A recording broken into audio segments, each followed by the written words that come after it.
சற்று முன்பு கிடைக்கப்பெற்ற ஒரு அதிமுக்கியமான மற்றும் பரபரப்பான தகவல் ஒன்று மக்களே. காணொலியை முழுமைக்கும் பாருங்க. தாவேகா தலைவர் விஜய் 4 பெரிய கட்சிகளுடன் கூட்டணி அறிவிப்பு. அரசியலில் மிகப்பெரிய ஒரு திருப்பம். முதலமைச்சராகிறார் விஜய். இதை பற்றி தான் இந்த காணொலியில் பார்க்க போகிறோம். காணொலிக்குள் போவதற்கு முன்பு இது போல் அரசியல் சார்ந்த உண்மை நிலவரங்களை நீங்கள் உடனுக்குடனே தெரிஞ்சுக்கணும்னு நினச்சிங்கன்னா நம்முடைய சேனலை மறக்காமல் சப்ஸ்கிரைப் பண்ணிட்டு பக்கத்தில் இருக்கக்கூடிய பெல் பட்டனை ஆலில் செட் பண்ணி வச்சுக்கோங்க. அப்போ தான் நம்ம போடுற ஒவ்வொரு அப்டேட்ஸும் பார்த்திங்கன்னா உங்களுக்கு நோட்டிஃபிகேஷனில் வரும். இப்போ வாங்க வீடியோக்குள்ளே போயிடலாம்.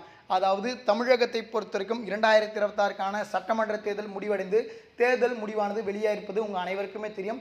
இந்த ஒரு சூழ்நிலை தற்பொழுது தாவேகா பெரும்பான்மையான தொகுதியை வென்று, அதாவது கிட்டத்தட்ட 108 தொகுதிகளை வென்று அதிமுக திமுகவை பின்னுக்கு தள்ளி முதல் இடத்துல நம்முடைய தாவேகா இருப்பது பார்த்திங்கன்னா குறிப்பிடத்தக்கது. இந்த சூழ்நிலையும் தற்பொழுது விஜய் அவர்களால் முதலமைச்சராக முடியாது அப்படின்ற ஒரு சிக்கல் வந்திருக்கிறது. காரணம் ஏன்னா பெரும்பான்மையை விஜய் அவர்கள் நிரூபிக்கவில்லை. அதாவது 108 எம்எல்ஏக்கள் தான் இருக்கிறாங்க. அதுலேயும் பார்த்தீங்கன்னா ஒரு தொகுதியை விஜய் அவர்கள் ராஜினாமா செய்ய வேண்டும். அதாவது திருச்சி கிழக்கு அதை ராஜினாமா செய்து விட்டால் 107 தான் இருக்குது. கிட்டத்தட்ட 11 எம்எல்ஏக்கள் வந்தால் மட்டுமே விஜயால் பார்த்தீங்கன்னா முதலமைச்சராக பார்த்தீங்கன்னா இருக்க முடியும். ஆனால் நாளை முதலமைச்சராக விஜய் அவர்கள் பதவியேற்றுகிறாரு.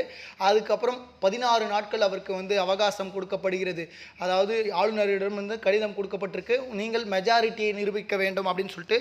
அந்த வகையில் விஜய் யாருடன் கூட்டணியை நாட போகிறாரு அப்படின்னு சொல்லிட்டு பார்த்தீங்கன்னா 4 கட்சிகள் விஜயுடன் கூட்டணிக்கு வருவதற்கான வாய்ப்பு இருப்பதாக சொல்கிறாங்க. அதாவது அதிமுகவுடைய எம்எல்ஏக்கள் ஒரு சிலர், அதாவது விஜயபாஸ்கர் அப்படின்னு சொல்லிட்டு ஒரு சில எம்எல்ஏக்கள்லாம் பார்த்தீங்கன்னா விஜயுடன் கூட்டணி அமைப்பதற்கான வாய்ப்பு இருப்பதாகவும். ஏன்னா அதிமுக பெரும்பான்மையாக 47 தொகுதிகளை கைப்பற்றியிருக்கிறாங்க, சரிங்களா?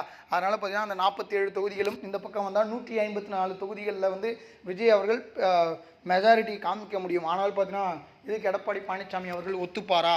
பேச்சுவார்த்தை போயிட்டு இருப்பதாக தற்பொழுது தகவலானது நமக்கு கிடைக்கப்பட்டிருக்கு. இரண்டாவதாக அன்புமணியிடம் பார்த்தீங்கன்னா 4 எம்எல்ஏக்கள் இருக்கிறாங்க. 4 எம்எல்ஏக்களும் விஜய் அவர்களுக்கு ஆதரவு கொடுத்தால் விஜய் அவர்கள் கண்டிப்பாக ஒரு மிகப்பெரிய ஒரு அந்தஸ்தை பெற முடியும். அதாவது எம்எல்ஏக்களை சேர்த்த இது வரும்.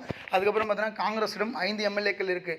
அதாவது இந்த சின்ன சின்ன கட்சிகளுடன் விஜய் அவர்கள் பேச்சுவார்த்தையில் ஈடுபட்டு வருவதாகவும், இவங்களை வைத்து இந்த 2026 தேர்தலில் முதலமைச்சர் ஆவதற்கான அனைத்து விதமான வேலைகளும் நடந்து கொண்டிருக்கிறது. ஆனால் விஜய் அவர்கள் நாளை பதவி ஏற்க போகிறாரு. இந்த 4 கட்சிகளில் எந்த கட்சியுடன் விஜய் கூட்டணி அமைச்சா நல்லாயிருக்கும் அப்படின்ற மக்கள் உங்களுடைய கருத்துக்களை கமெண்டில் தெரிவிங்க. என்ன கேட்டனா அதிமுகவுடன் கூட்டணி வச்சா நல்லாயிருக்கும். ஏன்னா அதிமுக ஏற்கனவே அம்மா அப்புறமா எம்ஜிஆர் எல்லாம் பார்த்துட்டு வந்த கட்சி. அது மட்டும் இல்லாமல் அனுபவம் மிக்க கட்சி. அவர்கள் இருந்தால் கண்டிப்பாக விஜய் அவர்களுக்கு ஒரு பலமாக இருக்கும். எடப்பாடி பழனிசாமிக்கு துணை முதல்வர் பதவி கொடுத்து விட்டு விஜய் அவர்கள் முதல்வராக பணியாற்றலாம். அதுக்கு எடப்பாடி ஒத்துக்கணும், விஜய் அவர்களும் ஒத்துக்கணும். என்ன செய்ய போகிறாங்க அப்படின்னு சொல்லிட்டு நம்ம பொறுத்திருந்து பார்ப்போம். அரசியலில் மிகப்பெரிய மாற்றங்கள் ஏற்பட்டு கொண்டிருக்கிறது. அதை தொடர்பாக நம்ம அடுத்தடுத்து வரக்கூடிய காணொலியில் பார்ப்போம். இது போல் சுவாரஸ்யமான அரசியல் உண்மை நிலவரங்களை நீங்கள் உடனுக்குடனே தெரிஞ்சுக்கணும்னு நினச்சிங்கன்னா நம்முடைய சேனலை மறக்காமல் சப்ஸ்கிரைப் பண்ணிட்டு பக்கத்தில் இருக்கக்கூடிய பெல் பட்டனை ஆலில் செட் பண்ணி வச்சுக்கோங்க. நன்றி மக்களே. அடுத்தடுத்த வீடியோவில் சந்திப்போம். நன்றி, வணக்கம்.